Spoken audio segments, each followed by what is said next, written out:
Yo, what's up Guardians? It's Next Up Nova and welcome to the official full Lightfall prep guide. We'll be going through many different aspects of farming, which will be timestamped in the video so you can skip through parts you already know about if you want to. If you enjoy this video and find it helpful, consider subscribing with notifications on and dropping a like, as it helps the channel a ton. Now, let's begin. Now, this first step depends on when this video gets uploaded, because the dawning ends as of tomorrow, as of the time I'm recording. So, first, dawning boxes, also known as gifts in return, were collected from the dawning event by turning in cookies to different vendors. We believe this will be able to be stored for Lightfall for XP, materials, and blue weapons/armor, so if you still have these, hold on to them. Next, Dares of Eternity boxes, which are also known as Paraversal Hauls. They're great for XP, materials, and blue weapons/armor for Lightfall. Grind out as many of these as you can now so that you're prepared. Next is a very popular website that you definitely need to check out if you haven't already. DestinyRecipes.com is very good for a bounty checklist, leveling, weapon checklist, and more. Sign in and visit the checklist section to track your bounty checklist as well as your prep score. Your prep score is determined by stored XP, resources, and vault space. You can also create a customized weapon checklist on the site and import/export checklists from yourself and other people. Bounties are not only important for getting XP for your season pass for XP gains, but also for the artifact, which gives you really powerful mods that are almost always essential for the legendary campaign and the day 1 raid. You can also go to the Destiny 2 companion app on your phone and grab all of your bounties at the same time without visiting vendors. You can also do Ascendant challenge bounties once per week per character until all 6 Ascendant challenge bounties are finished. You can complete up to 6 of these total per character, which takes 6 total weeks, so I would start doing them right now. Finishing seasonal challenges will help you get a good boost in Bright Dust as well. XP Plus gives you 75 Bright Dust, XP Plus gives you 150, and XP Plus gives you 300 Bright Dust. Finishing all 75 challenges gives you a large gift of Bright Dust that you can use for Lightfall. Now, in the new Lightfall reveal, custom loadouts were also announced alongside the new DLC. So using Destiny Item Manager to get your loadouts set up will save you a lot of time. This way you can apply the loadouts in-game and then move them to your in-game loadouts when Lightfall launches. D2 Armor Picker is another incredible website to help you figure out what armor pieces that you currently have that can get the designated stats that you're looking for.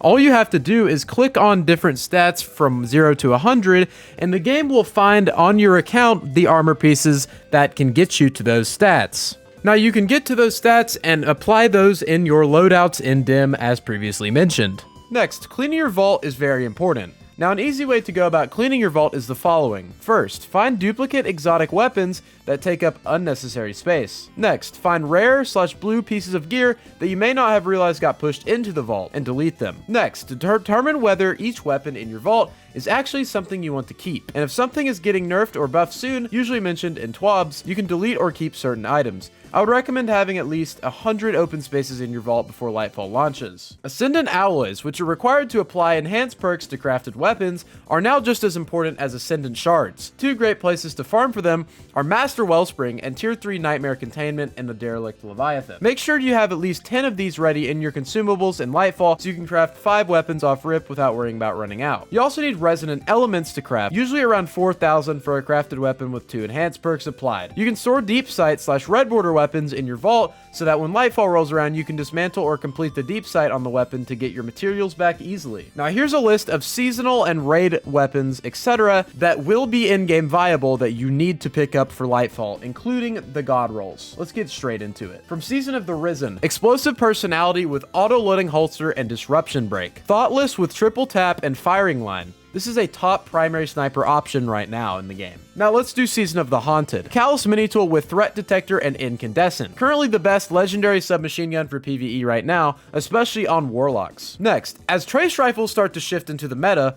Hollow Denial with Lead from Gold and Killing Tally is very strong. Trace Rifles are beginning to become meta as more players are realizing the power of not using a primary. Now Bump in the Night with Demolitionist and Frenzy. This role is insane for Warlock Starfire Protocol DPS, and a great replacement for Hothead if you do not have one, as they are no longer farmable. Now, Tarnished Metal with Rapid Hit and Volt Shot. This is, in my opinion, the best legendary scout rifle for PvE that is in-game viable. The Sail Spy Pitch Glass with Rapid Hit, Clown cartridge and Focus Fury / Vorpal weapon. It's a great option if you need an arc linear fusion rifle. Now from the most recent season of the Seraph. The Icolos SMG with Threat Detector / Feeding Frenzy and Volt Shot. This is a very great option, especially if Warmind cells end up getting a buff. Icolos Sniper with 4th times the charm and Focus Fury. This is a very, very strong burst damage option for in-game PvE, raids, and dungeons. The new Fire and Forget 3 burst linear fusion with Field Prep and Vorpal. This is a great replacement option for Storm Chaser if you do not have a great roll on it. Now, Path of Least Resistance with Stats for All and Volt Shot / 1 for All. This is an insanely powerful option for Arc Titans and Warlocks in PvE. And actually, I made a video using this weapon with an Arc Warlock build if you want to check it out. Link will be in the description. Judgment of Kelgarath with Overflow and Close to Melee. You can actually one-phase Achilles in the new dungeon with 3 of these and a few other buffs. I made a video on it if you'd like to check it out. This will also be in the description. Retrofit Escapade with 4 times the charm and target lock. This is very strong and kind of funny to use, honestly, with the Gear Falcon's Hunter build with volatile rounds. I'm going to be making a video on this very soon, if not already, on the DPS of this thing. Now let's move on to a couple of raids.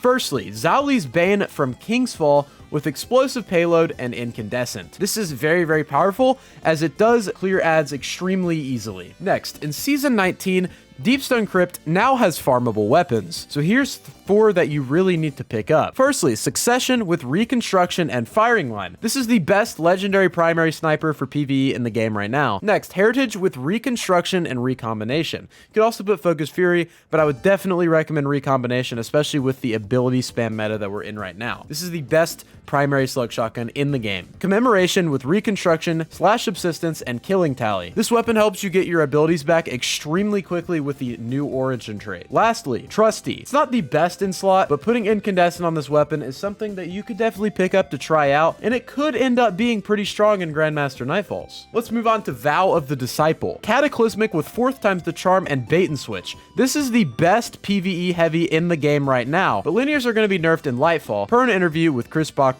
and Mercules, so I would be very cautious with this one. Next is Forbearance with Ambitious Assassin and Chain Reaction. This is the best wave frame grenade launcher in the game right now, and is a must-have for day 1 raids and high-level in-game content, such as the new upcoming legendary campaign. Next is Submission with Overflow and Frenzy. It's a very solid primary SMG option if you're using a secondary exotic weapon or a heavy exotic weapon. Lastly, Deliverance with Demolitionist and Chill Clip. This is very, very good for barrier champions and also bosses if you need any secondary damage. Now, here's some Dares of Eternity weapons that you 100% need to have for Lightfall. Firstly, Retrace Path with Subsistence and Incandescent. This trace rifle is absolutely busted, and you need to pick this up as, again, you don't even need to use a primary with this thing.